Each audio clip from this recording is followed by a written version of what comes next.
कंजूस सेठ। शहर के बीचों बीच एक पुरानी हवेली में सेठ गंगा प्रसाद रहता था।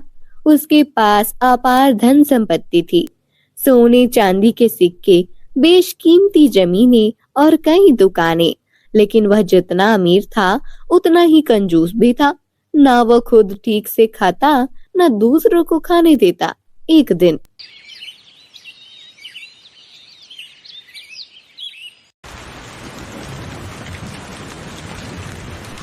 सेठ जी, हवेली की छत से पानी टपक रहा है। लगातार बारिश हो रही है। मिस्त्री को बुलवा लें, नहीं तो पूरा कमरा भीग जाएगा। मिस्त्री? हाँ, और तुम्हारे लिए शाही दावत भी बुला लूं क्या? पैसे बरसात में नहीं उगते। धनीराम, बाल्टी रख दो नीचे और काम करो चुपचाप। सेठ कुछ कागजों में उलझा रहता है, फिर अचानक सिर उठाकर कहता है, और सुनो, इस महीने आधी तनख्वाह कटेगी। काम चोरों को मैं फुल पगार नहीं देता। सेठ जी, सुबह से रात तक झाड़ू, बर्तन, दाल, चावल सब कुछ करता हूँ। मेरी बीवी बीमार है, बच्चों को दवा लेनी है। आधी तनख्वाह में? चुप, बहुत हो गया रोना धोना। ज्यादा बोला तो बाहर का रास्ता दिखा दूंगा। धनीराम चुपचाप सिर झुकाकर चला जाता है। तभी पीछे से साड़ी का पल्लू संभालती हुई सुषमा तेज कदमों से आती है। ये क्या देख रही हूँ? छत टपक रही है, नौकर रो रहा है और तुम अपने सोने के ढेर पर बैठे हो। तो तुम भी अब उन्हीं की जमात में आ गई हो। सबको बस मेरा पैसा चाहिए। मेहनत की कमाई है ये, कोई भीख नहीं है। भीख? जब इंसानियत मर जाए तब दौलत किस काम की? तुमने घर को तिजोरी बना दिया है, पर रिश्तों को कंगार कर दिया। बस करो, मुझे किसी की जरूरत नहीं। तुम लोग मेरी भावनाओं को नहीं समझते। तुम्हारी भावनाएं तिजोरी में बंद है। एक दिन यही सिक्के तुम्हें निगल लेंगे और तब कोई नहीं होगा तुम्हारे आंसुओं को देखने वाला। कुछ महीने बाद शहर में महामारी ने कोहराम मचा दिया था। गलियों में सन्नाटा है, हर तरफ हाहाकार मचा था। लोग भूखे प्यासे इधर उधर भटक रहे थे। सेठ गंगा प्रसाद की हवेली अब एकमात्र ऐसी जगह है जहां अनाज और दवाइयां हैं। हवेली के बाहर भीड़ इकट्ठा हो गई थी। सेठ जी, मेरा पोता 3 दिन से भूखा है। घर में कुछ नहीं बचा, बस थोड़ा सा आटा दे दो भगवान के नाम पर। भीड़ में से एक औरत आगे बढ़ती है। गोद में बच्चा है, उसके होठ सूखे हैं, आंखें लाल। सेठ जी, बच्चा दूध के बिना तड़प रहा है। चूल्हा 4 दिन से नहीं जला। दया करो सेठ जी, भगवान तुम्हारा भला करेगा।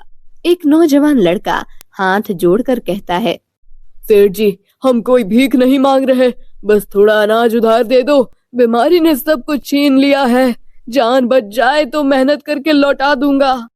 दफा हो जाओ सब, यह हवेली कोई धर्मशाला नहीं है।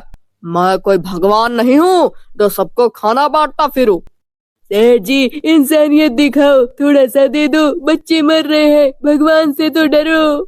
सेठ का चेहरा लाल हो जाता है। वह खिड़की पटक कर बंद कर देता है। अंदर से सुषमा की आवाज आती है, क्या तुम्हारा दिल पत्थर का है?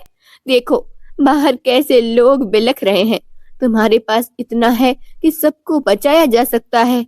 मैंने यह सब खून पसीने से कमाया है, कोई लुटाऊ नहीं हूँ।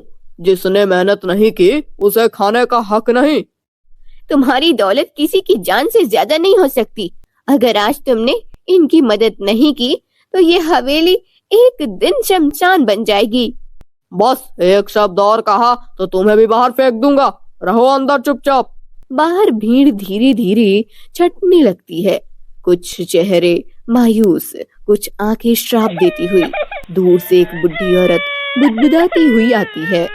जिस घर के दरवाजे जरूरतमंदों के लिए बंद हो जाए, वहां से बरकत चली जाती है। कुछ दिन बीत चुका था। बाहर की महामारी अब हवेली तक आ गई थी। सेठ जी, पानी, बहुत बुखार है, डॉक्टर को बुला दीजिए। डॉक्टर और पैसे खर्च करूं? पहले ही सब लूट गया इस महामारी में। जा, चुपचाप लेटे रहो, ठीक हो जाओगे खुद ही। सेठ जी, बुखार यूं खुद नहीं उतरता, 2 दिन से खाया भी नहीं, रसोई में कुछ नहीं।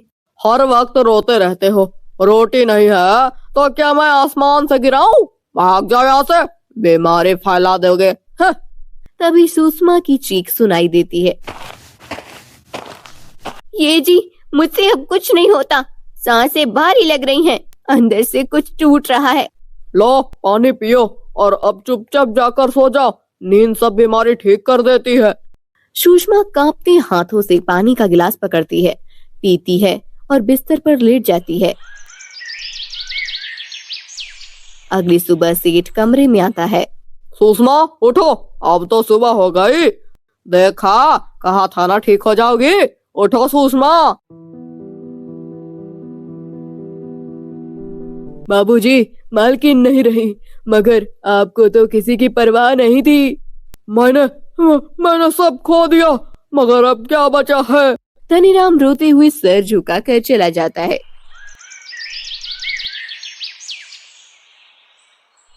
सेठ खुद को संभालता है, भूख लगती है। कुछ खाने को लाओ, अरे कोई है?